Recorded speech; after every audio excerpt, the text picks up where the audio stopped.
xaj na ci te du bëri ci ñu ngi ci local yi déjà il faut ñu xam buñ ci génne nu muy demee mais d'abord yaa ngi wax ci wàllu espoir bi peut-être dinañ ñëw ci wàllu Mali parce que gis nañ position bi mu ci dégagé coowal troisième mandat Ousmane Sonko mi wax ni na ngeen fexe ba yéen ñëpp ngeen gagné seeni commune lu ko mooy bu dee benn bokk yaakaar moo ëpp ci li mu gagné forcément président Macky Sall dafay laaj troisième mandat bu mel ni ba léegi psychose boobu dafa des ci seen bopp loolu yëpp bëgg naa aussi ñu ñëw ci mais d'abord ci campagne bi liñ doon ragal wala boog li ngeen doon ragal ba tax xaatimu leen charte bi dafa mel ni finalement campagne même bu fekkee par-ci par-là effectivement am na ay scènes de violence mais ni ngeen ko doon jortee demewut noonu Ousmane Sonko mu ngi déroulé tranquillement ak ñi mu àndal te kenn inquiété wu leen fenn rawatina fële ci Ziguinchor. mais effectivement parce que loolu foog lu tax mu am parce que dafa am ay faits yu fi jotoon am. def naa sama dernière émission bi ma fi ñëwee ñëwoon naa si violence yu amoon Ziguinchor. oui.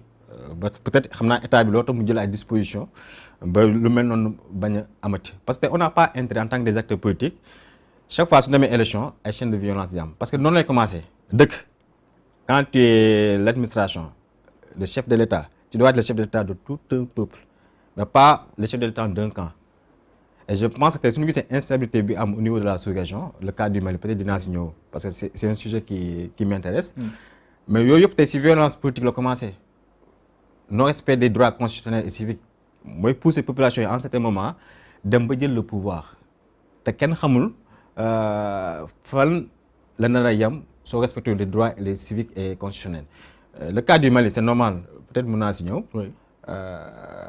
président Ousmane Sonko wax na si. mais bien avant Mali bi est-ce que da nga jàpp ni ñàkk a xaatim charte bi ak wax ni du ma ko signer ak anam bi mu ko waxee loolu mu facteur la bu déterminer le fait que violence amul loolu nga bëgg a wax. mais xam y avait un débat. Oui. un débat national sur la non signature. Oui. charte bi dañuy signé duñ signé bon ba président de la République Macky Sall recevoir na ce qui comité boobu. oui CUDIS. peut-être c'est bien peut-être président Ousmane Sonko su ko wax woon tey peut-être paix bi ak stabilité bi du am mais il a fallu que mu génn jox si benn position boo xam ne débat bi presque pendant 2 semaines dina signé wul donc peut-être loolu moo indi tey stabilité bi fi am parce que je rappelle affaire de violence suñu xoolee par rapport au fait musu jógee si opposition bi même dans les élections locales là ñeneen gis ñuy xeex commune au niveau de Dakar par exemple. oui. ban commune nag moo chaque fois soo xoolee si réseaux sociaux yi ñoom la def ay scènes de violence. ban la c'est la commune de Médina peut-être. dem gis nañ Fann Point E. am ay justement ci commune bi Médina ki ñu fay indexé bokkul ci pouvoir bi. waaw non mais kañu wax ni ci camp ba moom moo xotti kanamu ndaw si ba ñu yóbbu bañ ko doon atte ji.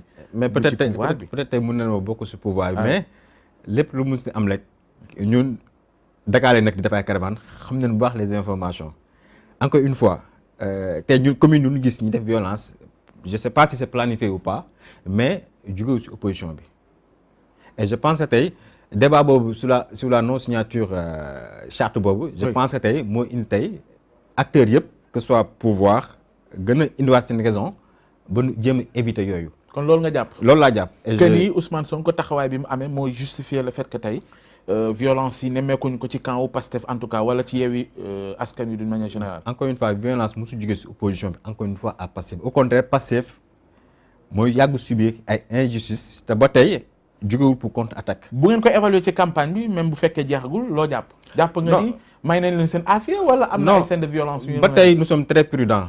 suñu disposition yëpp ni ñu koy jël parce que suñu xel mosul dal si ñëw en tout cas jël nañ suñu disposition sécurité yëpp. pendant les élections la campagne jour élection bi également avant pendant et après parce que bëgguñu aussi chaque fois li ñu tàmm gis di amaat. mooy ci jour élection yi. provoquer des scènes de violence après jën ko opposition bi wala soit Pastef loo xam ne mosu nekk suñu jikko donc ñun suñu matuwaay jël nañ ko ba tax yu mel noonu kenn duñ ko mën a indexer. et je pense que tey kii xaar Pastef si violence.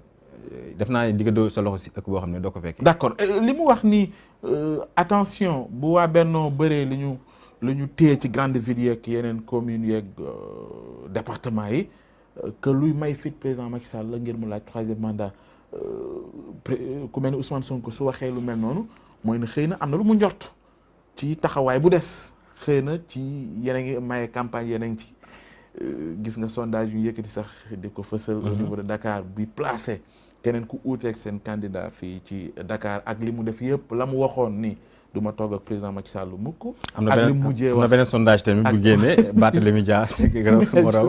waaw loo bëgg a wax foofu loo bëgg a wax foofu. xam nga sondage tey ñaar génn. oui te benn bi sax kenn xamul cabinet bi ko def. gaa neen professeur d'université la xam fan.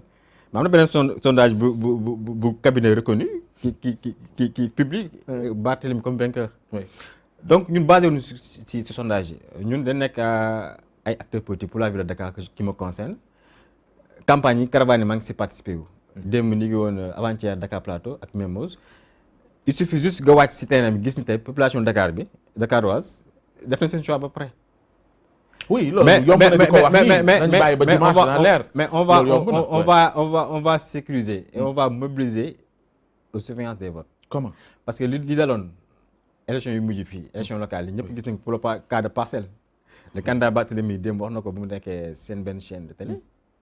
résultats yoo xam ne dañ toog ba 3 heures du matin génn ko pour les Parcelles Assainies donc lu mel noonu dootu amaat. nu ngeen def.